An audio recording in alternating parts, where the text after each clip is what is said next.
The circuit में आपका एक बार फिर से स्वागत है। पिछले वीडियो में हमने देखा कि सोलर सिस्टम में कौन कौन से पार्ट्स होते हैं। सोलर सिस्टम्स के विभिन्न अंग को देखा, जिसमें सन था, प्लैनेट्स था और माइनर बॉडीज था। तो इसी सीरीज़ को कंटिन्यू करते हुए मैं पार्ट 2 लेकर आया हूँ, जिसमें मैं आपको सन के बारे में कुछ डिटेल में बातें बताऊँगा, जिसे कंटिन्यू करते हैं। तो इस वीडियो में हम क्या क्या सीखने वाले हैं। पहले हम देखेंगे सन के बारे में, सूरज का प्रिंसिपल वर्किंग क्या होता है। सन स्पॉट्स देखेंगे कि सन स्पॉट क्या होता है। स्पीड ऑफ लाइट देखेंगे कि सूर्य के किरणों को अर्थ तक पहुंचने में कितना समय लग जाता है और ये डिले क्यों होता है, कैसे होता है, इस पर क्या इफेक्ट पड़ता है, इसके बारे में डिस्कस करेंगे। और नॉर्दर्न लाइट्स के बारे में देखेंगे कि नॉर्दर्न लाइट्स क्या होते हैं और इनका फॉर्मेशन कैसे होता है। तो चलिए कंटिन्यू करते हैं। सबसे पहले हम देखते हैं सूरज के बारे में। तो सूरज का जो डायमीटर होता है वो 13,92,684 किलोमीटर होता है। इसका मास, यदि अर्थ को हम 1 यूनिट कंसिडर करें तो सूरज का मास 3,33,000 यूनिट होता है, यदि हम अर्थ को 1 कंसिडर कर रहे हैं तो आप समझ सकते हैं अर्थ से काफ़ी ज़्यादा वजनी है। ऑब्वियसली है, क्योंकि सूरज जो है वो 99% ऑफ सोलर सिस्टम कंसिस्ट करता है, जैसा कि मैंने आपको पहले वीडियो में बताया था। ये 10 लाख गुना से ज़्यादा बड़ा है अर्थ के कंपैरिजन में, वॉल्यूम में। मतलब इसमें 10 लाख से अधिक पृथ्वी समा जाएंगे। सरफेस टेम्परेचर की बात करें तो 5,500 डिग्री सेल्सियस होता है इसके सरफेस पर टेम्परेचर। और कोर टेम्परेचर यानी इनसाइड सन के बारे में बात करें तो 15 मिलियन डिग्री सेल्सियस होता है। मतलब इनके बीच काफ़ी ज़्यादा डिफरेंस है। ये इसलिए होता है क्योंकि जो सन का जो मैकेनिज्म है, वर्किंग प्रिंसिपल है, वो सारा कोर के अंदर ही होता है, यानी इनसाइड सन होता है, जिसके अंदर फ्यूज़न होता है। इसके बारे में मैं आगे डिस्कस करूँगा इसी वीडियो में। देख लेते हैं सूरज के बारे में कुछ पॉइंट्स। ये एक टिपिकल स्टार है।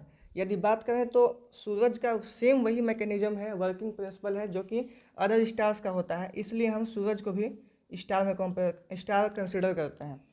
तो इसमें एक फैक्ट है कि जो पृथ्वी जो सबसे करीब तारा है वो सूरज है। दूसरा पॉइंट्स, ऐसा माना जाता है, ऐसा रिसर्च में पाया गया है, या फिर अभी तक की हाइपोथेसिस है कि सूरज का फॉर्मेशन 5 बिलियन साल पहले हुआ था। 5 बिलियन साल से चमक रहा है और वो अगले 5 बिलियन साल के लिए चमकेगा, ये ऐसा माना जाता है। 99% ऑफ सोलर सिस्टम मैंने बता दिया आपको। पूरे सोलर सिस्टम का 99.8% हिस्सा सन वो कंसिस्ट करता है। इसका जितनी मिस्ट्री है, जितना भी चमक है, इसका क्यों ग्लो कर रहा है, ये सारे इसके इनसाइड कोर में पाया जाता है। इसके कोर के अंदर फ्यूज़न होता है। फ्यूज़न में क्या होता है कि हाइड्रोजन जो है वो हीलियम में कन्वर्ट होता है। एक्चुअली सूरज के पास लार्ज अमाउंट में हाइड्रोजन पाया जाता है, जो कि हीलियम में कन्वर्ट हो रहा है, जिसकी वजह से फ्यूज़न अकर हो रहा है। इस प्रोसेस को फ्यूज़न बोलते हैं। और इस फ्यूज़न में large amount of energy generate हो रही है, जो कि हमें लाइट एंड हीट के फॉर्म में सोलर सिस्टम में स्प्रेड हो रही है। ठीक है, इसको हम आगे देखते हैं नेक्स्ट स्लाइड में। और मैं बता दूं कि ये जो एनर्जी कन्वर्ट हो रही है, ये लगभग 4 million ton matter, 4 million of tons matter पर सेकेंड एनर्जी में कन्वर्ट हो रही है। किस प्रोसेस के थ्रू? फ्यूज़न के थ्रू। काफ़ी बड़ा अमाउंट है ये, छोटा मोटा अमाउंट नहीं है। पर second 4 million tons of matter energy में कन्वर्ट हो रही है। आगे देखते हैं थोड़ा फ्यूज़न के बारे में। तो फ्यूज़न क्या होता है, मैं इस पर थोड़ा चर्चा करता हूँ। फ्यूज़न में होता क्या है कि जो लाइटर एटम्स होते हैं, जैसे कि हाइड्रोजन, ये काफ़ी लाइटर एटम है, ये हेवियर एटम में कन्वर्ट होता है, जैसे ये हीलियम में होता है। ये प्रोसेस होता है सन के कोर में। ठीक है, तो ये प्रोसेस होता है फ्यूज़न का। यही मैकेनिज्म काम करता है सन और जितने भी स्टार्स हैं, मतलब सन्स में और स्टार में यही मैकेनिज्म काम करता है। ये अनकंट्रोलेबल होता है फिलहाल, मतलब जो मैन मेड हम लोग जितना जानते हैं ये अनकंट्रोलेबल होता है। लेकिन चाइना इसे कंट्रोल कर लिया था कुछ सेकंड के लिए, जिससे वो आर्टिफिशियल सन बना लिया था कुछ सेकंड के लिए। दरअसल रिसर्च हमारे यहाँ भी चल रही है इंडिया में, बार्क के थ्रू। जो भाभा एटॉमिक रिसर्च सेंटर है, इसका रिसर्च चल रहा है शायद कुछ दिनों के बाद हम भी फ्यूज़न को कंट्रोल कर सकते हैं। फिलहाल ये अनकंट्रोलेबल में काउंट होता है। Very large amount of energy generate होती है। जैसा कि आप जानते हैं न्यूक्लियर रिएक्शन में दो तरह के रिएक्शन होते हैं, फ्यूज़न और फिजन। तो फ्यूज़न में क्या होता है कि एक हेवी एटम स्प्लिट होता है और वो लाइट एटम में स्प्लिट होता है। ठीक है, तो ये इस प्रोसेस के कंपैरिजन में ये प्रोसेस जो फ्यूज़न होता है काफ़ी ज़्यादा अमाउंट ऑफ एनर्जी जनरेट करता है। और जितना भी रिएक्शन होता है फ्यूज़न के दौरान वो सारा प्लाज्मा स्टेट में होता है। ये प्लाज्मा क्या है? प्लाज्मा ये फोर्थ स्टेट ऑफ मैटर है, जो कि सबसे ज़्यादा हॉट होता है। मतलब सॉलिड, लिक्विड और गैस, इन तीनों के बाद ये प्लाज्मा स्टेट का नंबर आता है जो कि सबसे ज़्यादा हॉट होता है। इसके बाद पांचवा भी होता है बोस-आइंस्टीन कंडेंसेट, जो सबसे ज़्यादा कोल्ड होता है। लेकिन फिलहाल ये जो रिएक्शन प्रोसेस है प्लाज्मा के अंदर, ये सबसे ज़्यादा हॉट होता है। यही प्लाज्मा जो स्टेट होता है वो फ्यूज़न में अकर होता है और फ्यूज़न होता है सन के कोर में।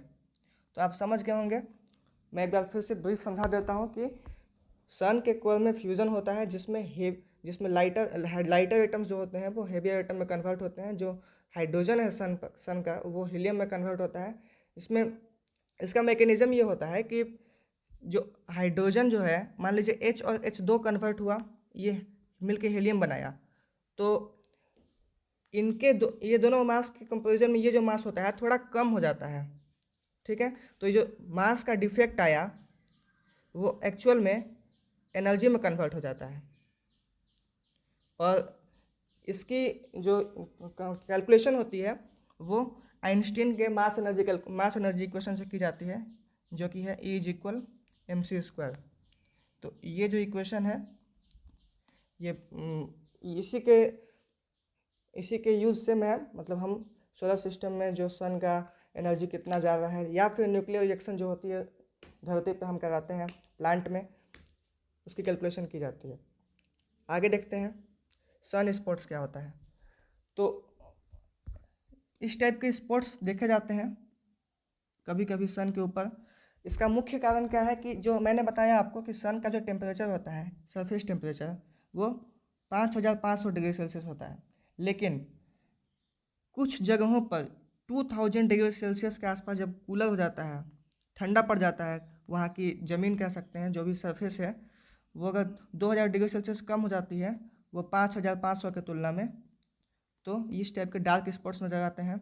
ये कुछ सप्ताह के लिए ही एग्जिस्ट करते हैं, ज़्यादा दिन के लिए एग्जिस्ट नहीं करते हैं।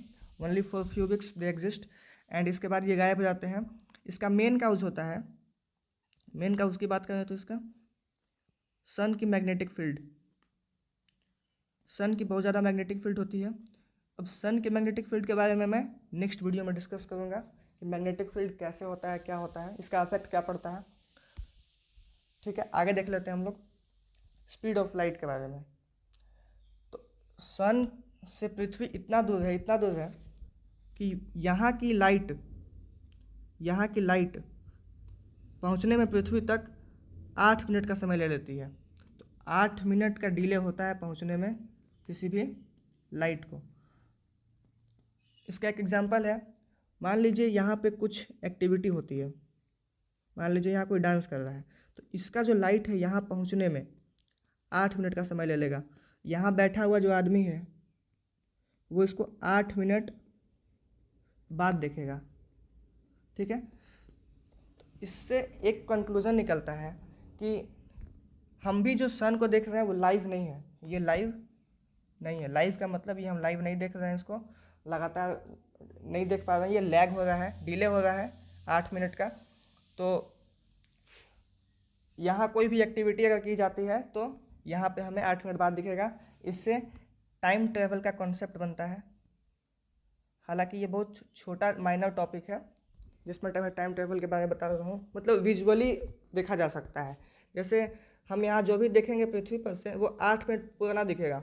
तो सन का तो इतना दूर है कि ये 8 मिनट है। अगर हम सन से भी अधिक दूर जाएं तो वो हो सकता है 8 मिनट से ज़्यादा होके 1 घंटा हो जाए। तो हम 1 घंटा पुरानी चीज़ों को देख सकते हैं, क्योंकि यहाँ की लाइट को आने में यहाँ पे 1 घंटा लग जाएगा। सन का फिलहाल 8 मिनट लगता है। ये स्पीड ऑफ लाइट का फंडा था। इसके बारे में मैं आगे डिस्कस कर दूंगा नेक्स्ट वीडियो में थोड़ा डिटेल में, क्योंकि स्टार्स जो होते हैं आपको पता होना चाहिए, स्टार्स मिलियंस ऑफ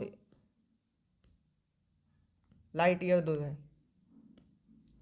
ठीक है, तो स्टार की लाइट हमारे यहाँ पहुँचने में लाखों साल लग जाते हैं। तो हम लाख साल पुराना चीज़ देख रहे हैं, मतलब लाख साल का लैग हो रहा है, लैक्स ऑफ ईयर का डिले हो रहा है। इसके बारे में मैं नेक्स्ट वीडियो में डिस्कस कर दूंगा। ये एक ब्रीफ इंट्रोडक्शन था इसका। नॉर्दर्न लाइट्स के बारे में देख लेते हैं। नॉर्दर्न लाइट्स क्या होता है? तो सन जो होता है हमें मालूम है लाइट फेंकता है, हीट भी फेंकता है। इन दोनों के अलावा डेडली हाई एनर्जी पार्टिकल्स को भी रेडिएट करता है सन। तो इन पार्टिकल्स को बचाने के लिए अर्थ का जो मैग्नेटिक फील्ड होता है, अर्थ मैग्नेटिक फील्ड, वो घेरे हुए रहता है अर्थ को। पोल ये अर्थ हो गया, तो यहाँ पर मैग्नेटिक फील्ड जो है अर्थ की, ये घेरे हुए रहती है अर्थ को।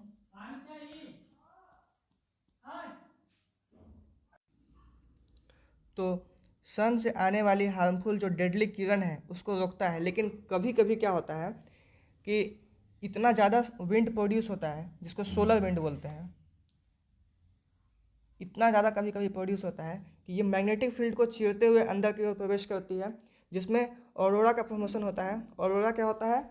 ये नॉर्थ पोल और साउथ पोल पर देखे जाने वाला लाइट है। ये काफ़ी शानदार दृश्य होता है। मतलब जब ये डेडली हाई एनर्जी पार्टिकल्स जब प्रवेश करती हैं पृथ्वी के एटमॉस्फेयर में अर्थ मैग्नेटिक फील्ड को चीरते हुए, तो इन प्रकार के लाइट्स का विजिबिलिटी आता है नॉर्थ पोल और साउथ पोल में। इसको नॉर्दर्न लाइट्स या साउदर्न लाइट्स बोलते हैं। इसका शॉर्टकट में नेम ऑरोरा बोलते हैं। काफ़ी अच्छा नज़ारा होता है। तो ये था सन के बारे में थोड़ा डिटेल इन्फॉर्मेशन, इसके फंक्शन के बारे में। मैं नेक्स्ट वीडियो में सन के आगे और उन सोलर सिस्टम के अदर बॉडीज़ के बारे में डिस्कस करूँगा, कुछ और फंक्शन के बारे में डिस्कस करूँगा, यानी इस सीरीज़ को कंटिन्यू रखूँगा।